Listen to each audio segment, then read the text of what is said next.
Halo teman-teman semua, kembali lagi di Perspektif Muda bersama gue Felix. Maaf banget gue udah lama, kayak 5 hari atau hampir seminggu belum upload di Perspektif Muda karena gue lagi fokus di kegiatan gue yang lain, dan gue baru bisa sempat lagi untuk upload lagi reguler di Perspektif Muda dan melanjutin sesi dan seri hukum pidana kita. Sesuai judul kali ini, gue kepengen kasih pandangan kalian nih tentang percobaan tindak pidana. Apa sih yang dinamakan percobaan tindak pidana? Apakah percobaan tindak pidana itu sesuatu yang melanggar kah, atau gimana keberlakuan percobaan di dalam suatu tindak pidana, dan gimana hal itu diatur di dalam hukum pidana itu sendiri? Oke, kita langsung aja masuk ya.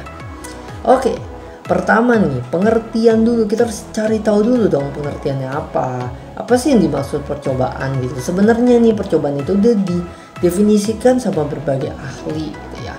Nih misalnya salah satunya namanya Adami Chazawi. Menurut beliau, yang dimaksud dengan percobaan itu sebenarnya gak ada nih definisinya menurut beliau yang secara spesifik gitu.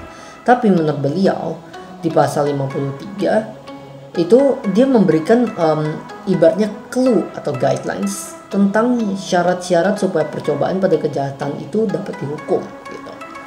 Dan percobaan itu sendiri itu merupakan suatu kayak arah, suatu clue daripada suatu hal yang kita lakuin tapi belum nyampe tujuan. Jadi pada intinya, what do you call a trial, what do you call a percobaan? Apa sih yang lo bilang sebagai suatu percobaan? Contohnya nih, gue mau coba buat kue, apakah kue itu udah jadi? Belum kan? Jadi lo lebih ke arah lo mau mencoba, lo coba buat kue gitu loh. Lebih ke arah ke sana, lebih ke arah gue mau buat kue, gue mau coba dalam membuat kue.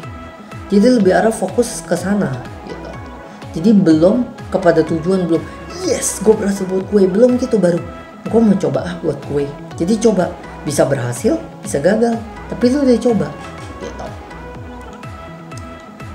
Nah, udah gitu di dalam contohnya nih, kalau misalnya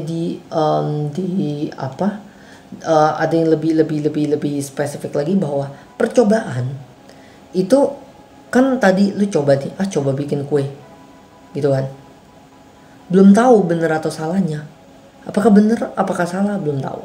Nah, tapi percobaan itu sendiri merupakan suatu hal nih, misal gue coba bikin kue gitu, lu belum tahu kan, tapi ketika lu udah buat itu tidak berhasil gitu. Nah, jadi percobaan itu adalah suatu trial yang lu coba, tapi pada akhirnya masih belum berhasil, tuh lu namakan percobaan. Oke, pada saat itu lu belum melakukan hal itu, lu bilang gue mau mencoba. Tapi ketika lu udah bilang gue kemarin melakukan percobaan.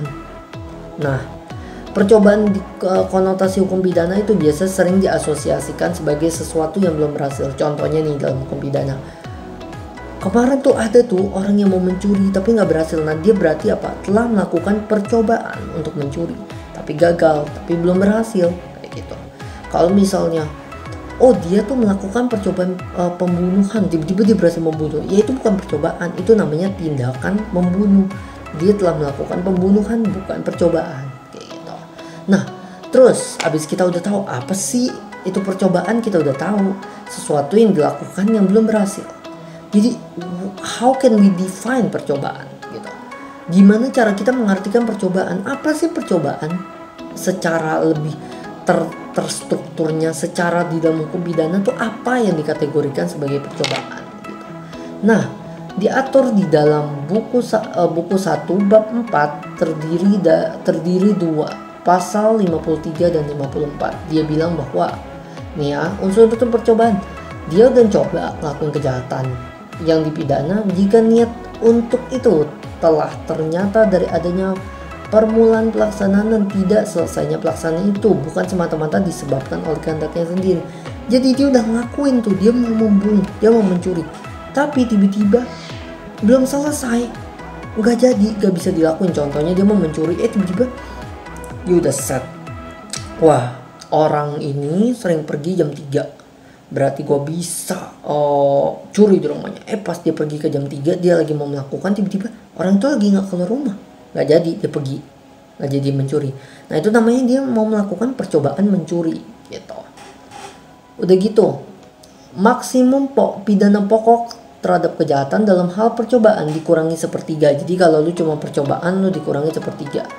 Jika kejahatan diancam dengan pidana mati atau pidana seumur hidup, dijatuhkan pidana penjara paling lama 15 tahun. Jadi kalau misalnya kenanya seumur hidup atau diancam dengan dengan pidana mati, jadi tinggal 15 tahun kalau itu percobaan. Pidana tambahan bagi percobaan sama dengan kejahatan selesai.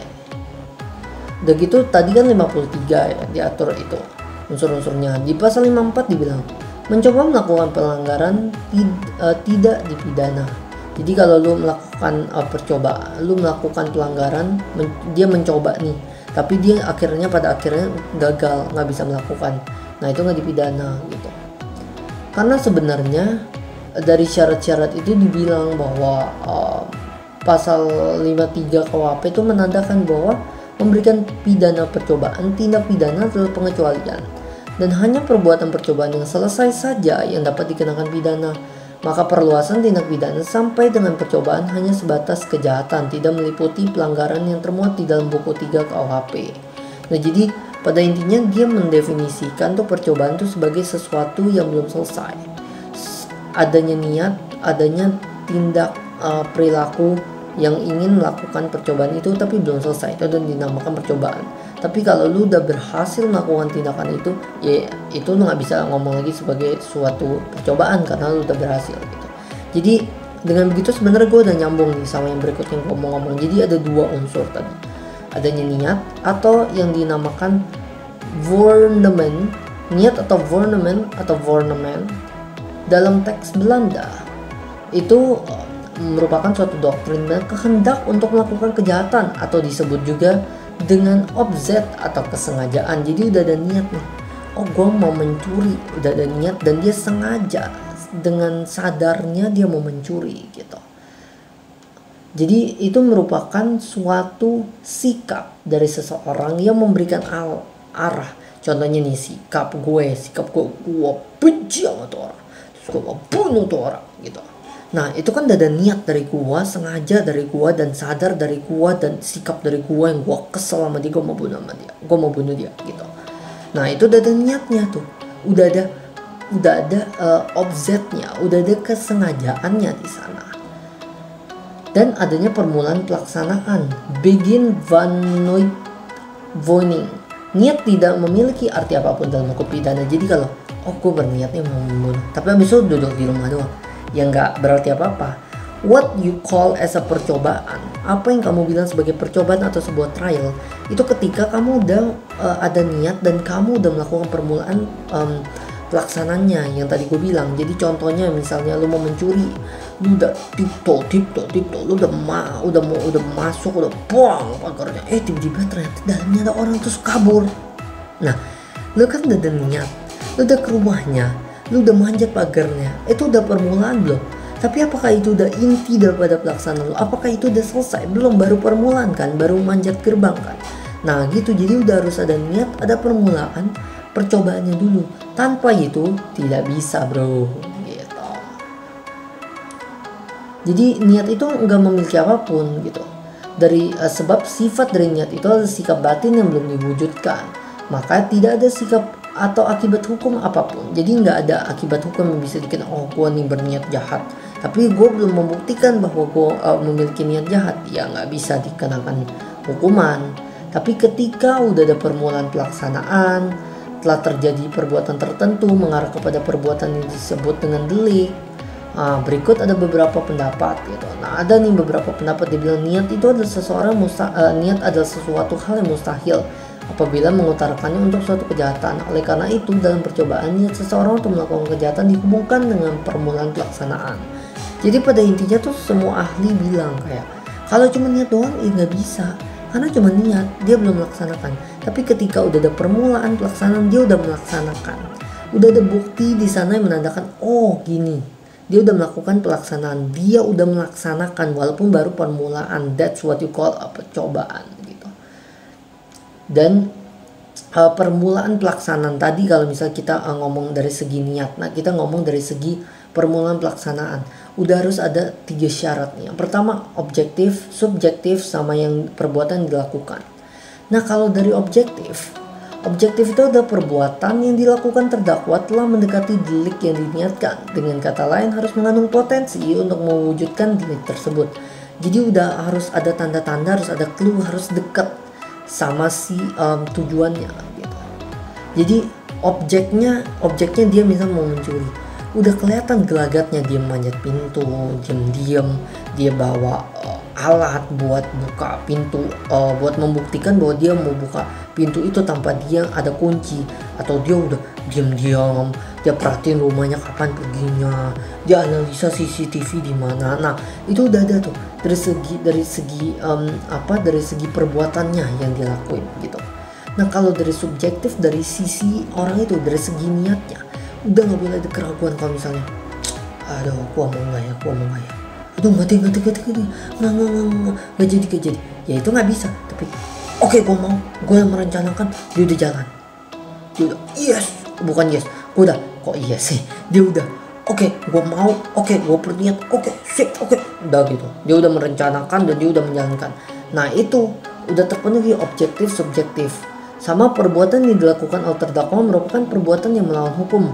Nah kan gue udah bilang di awal, kalau syaratnya delik, syaratnya suatu pelanggaran hukum tuh apa? Syaratnya suatu hal melawan hukum tuh apa? Ya udah harus perbuatannya yang dilakukan oleh terdakwa yang melawan hukum dulu. Kalau misal dia manjat itu untuk lomba manjat tebing, ya kagak melawan hukum lah, ya nggak bisa. Jadi harus subjektif terpenuhi, udah ada dia udah melakukan tindakan yang menuju kepada si objeknya yang mau mencuri dan lain sebagainya. Dia udah melakukan dari subjeknya, udah ada niatnya jelas, dan hal yang dilakukan melanggar hukum, melawan hukum gitu. Nah kalau itu baru dinamakan percobaan tindak pidana gitu. Nah untuk selanjutnya sebenarnya ada 2 syarat lagi nih, ada dua unsur lagi yang gue mau bahas lebih lanjut, tapi mungkin di video lain ya supaya lebih jelas, dan video ini juga nggak lama. Oke, mungkin sekian dari gua untuk perspektif hukum kali ini. Semoga teman-teman bisa mendapatkan perspektif, teman-teman bisa mendapatkan pandangan dari percobaan di dalam tindak pidana. Oke, terima kasih yang udah nonton. Sampai jumpa di video selanjutnya. Bye.